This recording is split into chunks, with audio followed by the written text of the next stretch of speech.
Like I have been, you have been, they have been, even plural যেগুলো আছে তার ক্ষেত্রেও হ্যাভ হয়। Like the books have been, books হচ্ছে plural, হ্যাঁ, তাই এখানে হচ্ছে মানে হ্যাভ বিন ইউজ করা হয়েছে। আচ্ছা, আমরা আজকে ডেইলি স্টার একটা আর্টিকেল দেখব, হ্যাঁ, 3 injured in Dhanmondi residential building fire, এটা হচ্ছে হেডলাইন ছিল। যাই হোক, এখন আমরা মূল আর্টিকেল ফিরে আসি। হ্যাঁ, এখানে লেখা আছে যে a fire that broke out on the 8th floor of a two-story residential building, one road number 5 of Dhanmondi whatever। আচ্ছা, এ ফায়ার, হ্যাঁ, এ ফায়ার দ্বারা মূলত এখানে বোঝানো হচ্ছে যে অগ্নিকাণ্ড, হ্যাঁ, দ্যাট ব্রোক আউট।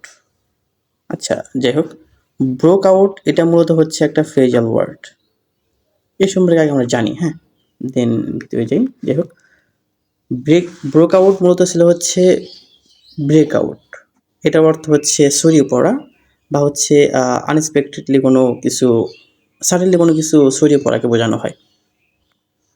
আচ্ছা, কিছু উদাহরণ দেওয়া যায়, তাহলে হয়তো ভালোভাবে বুঝতে পারবেন। যেমন the fire broke out in the locality, হ্যাঁ, দ্য ফায়ার আগুন, ব্রোক আউট ছড়িয়ে পড়ে, ইন দ্য লোকালিটি এলাকায়, হ্যাঁ, লোকালিটিতে আগুন লেগে যায় বা ছড়িয়ে পড়ে, এটা হচ্ছে সাডেনলি, হ্যাঁ। লাইক আরেকটা এক্সাম্পল দিই, হ্যাঁ, যেমন হচ্ছে fighting has broken out all over the city, fighting has broken out, যুদ্ধ, মানে ফাইটিং মানে যুদ্ধ, হ্যাজ ব্রোকেন আউট মানে হচ্ছে কি বলে, এটা ছড়িয়ে পড়েছে অল ওভার দ্য সিটি, পুরা শহরে যুদ্ধ ছড়িয়ে পড়ছে, হ্যাঁ। আচ্ছা, এখানে যুদ্ধ জায়গায় যদি ডিজিজ দেন বা হচ্ছে কোভিড-19 ছিল যে, হ্যাঁ, কোভিড-19 has broken out all over the city, হ্যাঁ, whatever you can use it, whatever, that would be full sentence seriously. Then যাই হোক, আরেকটা এক্সাম্পল দেই বোঝার জন্য, মানে ভালো বোঝার জন্য। যাই হোক, এটা মাঝে মাঝে ডিফারেন্ট অর্থ বহন করে। যেমন he predicted when war would break out, হ্যাঁ, হি প্রেডিক্টেড, সে ভবিষ্যৎবাণী করলো যে when war would break out, কখন যুদ্ধ শুরু হবে। এটা এটা এরকমও বোঝানো হয় মাঝে মাঝে যে কখন ঘটবে, কোনো মানে হ্যাপেনও বোঝানো হয় বা কোনো কিছু ঘটার সম্ভাবনাকে বোঝানো, মানে এই অনুযায়ী শব্দটা অর্থ দেয়, কখন হবে বা এরকম একটা মানে সংগৃহীত হওয়ার কোনো একটা সম্ভাবনা দেয় এই ব্রেকআউট ধারা। বাট এবার যাই হোক, আমরা এখন আর্টিকেল ফিরে আসি। যেমন এ ফায়ার দ্যাট ব্রোক আউট, হ্যাঁ, এই অগ্নিকাণ্ডটা হচ্ছে ব্রোক আউট ছড়িয়ে পড়ে ওয়ান দ্য 8th floor, হ্যাঁ, 8 নাম্বার ফ্লোরে অফ আর 12-story residential building on road number 5 of Dhanmondi. আচ্ছা, এখানে স্টোরি যেটা বলা হয়েছে, হ্যাঁ, এই সম্পর্কে একটু বলি। মূলত হচ্ছে স্টোর মানে হচ্ছে দোকান বা গুদাম, হ্যাঁ, আর স্টোরি STORY, হ্যাঁ, এটা অর্থ হচ্ছে গল্প, আর এই স্টোরি এটা অর্থ হচ্ছে তলা।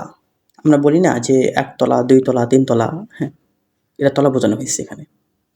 8th floor of 12-story, হ্যাঁ, residential building 1 road number 5 of Dhanmondi হরিবার। This morning has been brought under control after 45 minutes। আচ্ছা, এখানে হ্যাজ বিন হলো কেন? এখানে তো হ্যাভ বিন হতে পারতো না, এখানে হ্যাভ বিন তো হতে পারতো। আচ্ছা, এখানে হ্যাভ বিন ব্রট না দিয়ে যদি আমরা ধরেন আমরা হ্যাভ হ্যাভ ব্রট দিলাম, have ব্রট under control after 45 minutes, হইতো না? আচ্ছা, এটা হয় না কেন জানেন? আচ্ছা, বলি, হ্যাঁ, তাহলে আমরা একটু হ্যাজ বিন বা হ্যাজ হ্যাভ এর একটু নিয়মটা জেনে আসি, হ্যাঁ, তাহলে হয়তো বা এটা বুঝতে অনেকটা সুবিধা হবে। আচ্ছা, আমরা তাহলে একটু দেখি।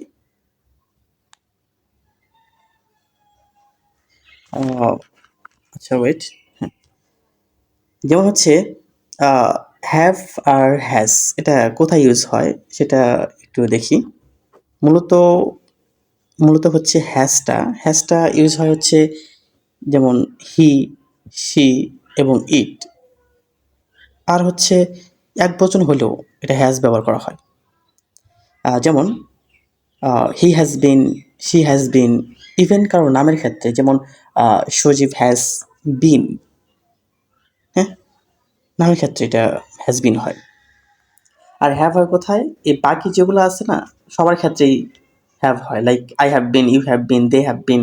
ইভেন প্লুরাল যেগুলো আছে তার ক্ষেত্রেও হ্যাভ হয়।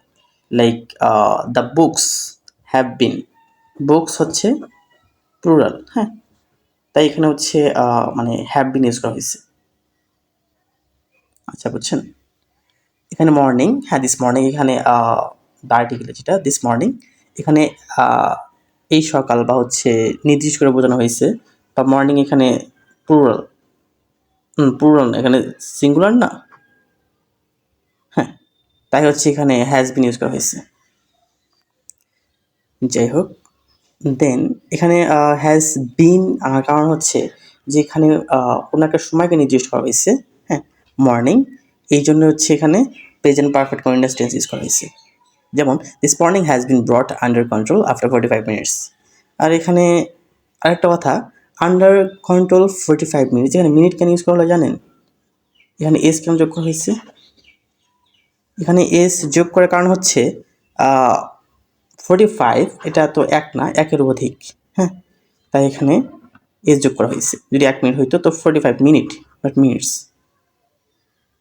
সো মানে একের অধিক, সো এখানে মিনিটস এস যোগ করা হয়েছে।